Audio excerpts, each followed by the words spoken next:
This book is volume 4 in Gordon Rhea's narrative of Grant's Overland Campaign. It has all the features that I have previously praised in his books. Namely, it's meticulously researched. It provides a really good insight into the minds of Grant and Lee. It's very fast-paced, got excellent maps, and is pretty much a riveting account of the serious battles that took place during the 12 days between the time Grant left the North Anna River and the night of June 3rd.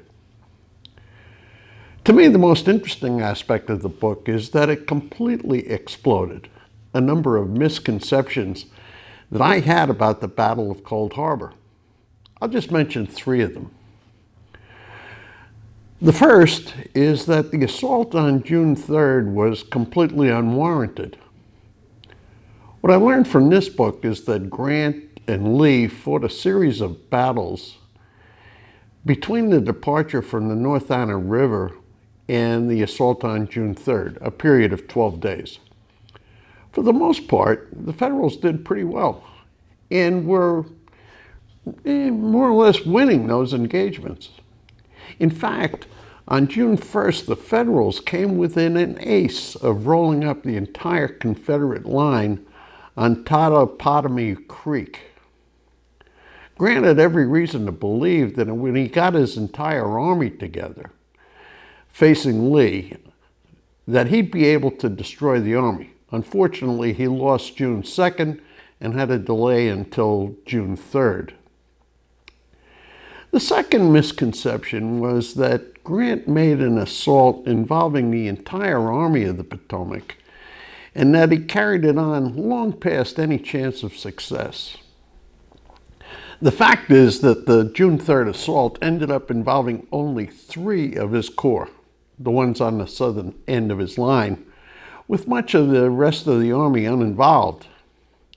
And Grant had directed Meade to suspend operations when it would be apparent to him that there was no reasonable chance of success.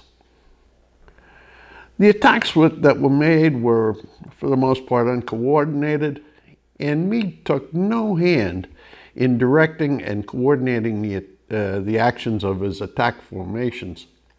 It was Grant who finally took direct command and ordered that the attack be suspended, although that didn't end the fighting on June 3rd.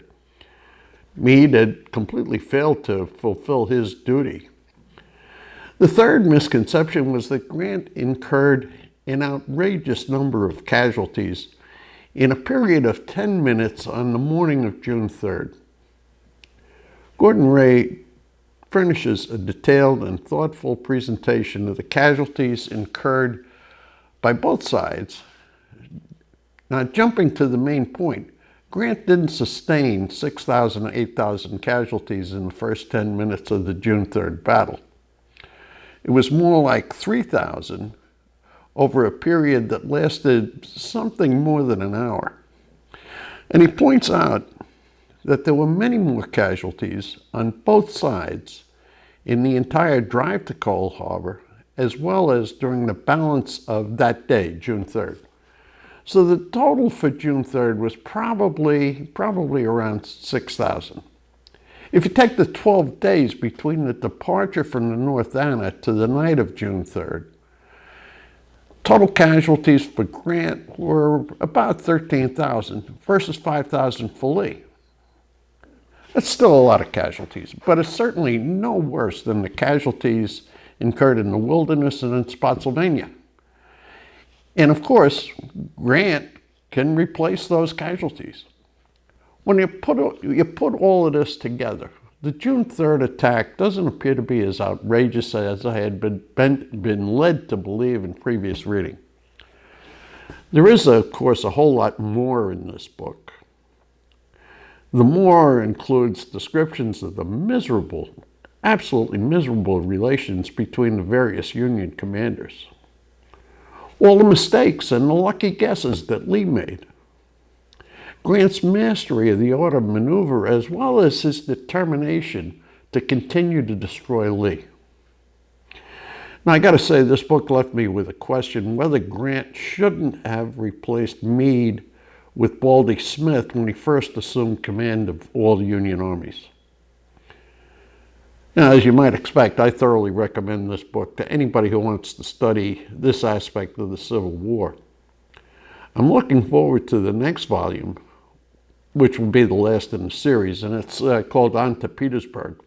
Anyway, this is a kind of a rough and ready review, and I really like this book.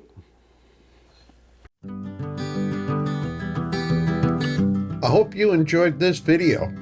If you did, press the like button, press the subscribe button, and once again, thank you for your viewership.